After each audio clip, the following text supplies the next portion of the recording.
সীমান্তে উত্তেজনার জেরে আবারও ভয়াবহ অনিশ্চয়তায় পড়েছে পাকিস্তানে বহু বছর ধরে বসবাসরত আফগান শরণার্থীরা। জোরপূর্বক প্রত্যাবাসনের কারণে হাজারো শরণার্থী এখন আফগানিস্তান ও পাকিস্তানের মধ্যে অবস্থিত চামান সীমান্তের শরণার্থী ক্যাম্পে মানবেতর দিন কাটাচ্ছেন। নিজেদের জন্মভিটে হারিয়ে তারা এখন জীবনের নতুন গন্তব্যের অপেক্ষায়।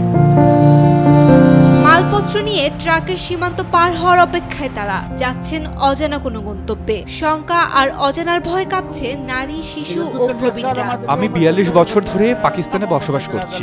টানা তৃতীয়বার অর্জন করেছে দেশের সেরা সুপার ব্র্যান্ড স্বীকৃতি বসুন্ধরা টিস্যু।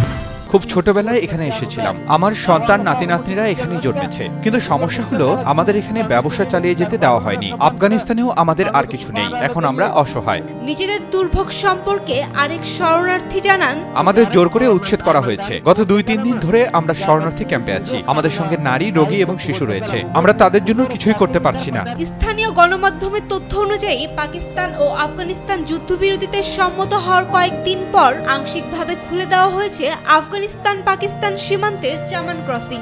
এর আগে জুলাই মাসে পাকিস্তানের স্বরাষ্ট্র মন্ত্রণালয় জানিয়েছিল যেসব আফগানরা ভিসা ছাড়া পাকিস্তানে বাস করছিলেন তাদের অনুমতির মেয়াদ ৩০ জুন শেষ হয়েছে। এর ফলে তাদের পাকিস্তানে অবস্থান এখন অবৈধ।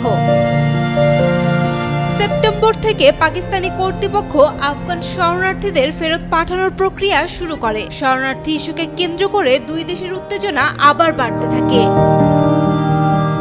যুদ্ধ, দারিদ্র্য ও অস্থিরতা থেকে বাঁচতে যেসব আফগানি পাকিস্তানে আশ্রয় নিয়েছিল তারা আজ অসহায়। নিজেদের বসতবাড়ি, ব্যবসা বাণিজ্য কিছুই নেই। সব হারিয়ে তারা ছুটছেন নতুন কোনো গন্তব্যে। Sayem Akter, Daily Sun.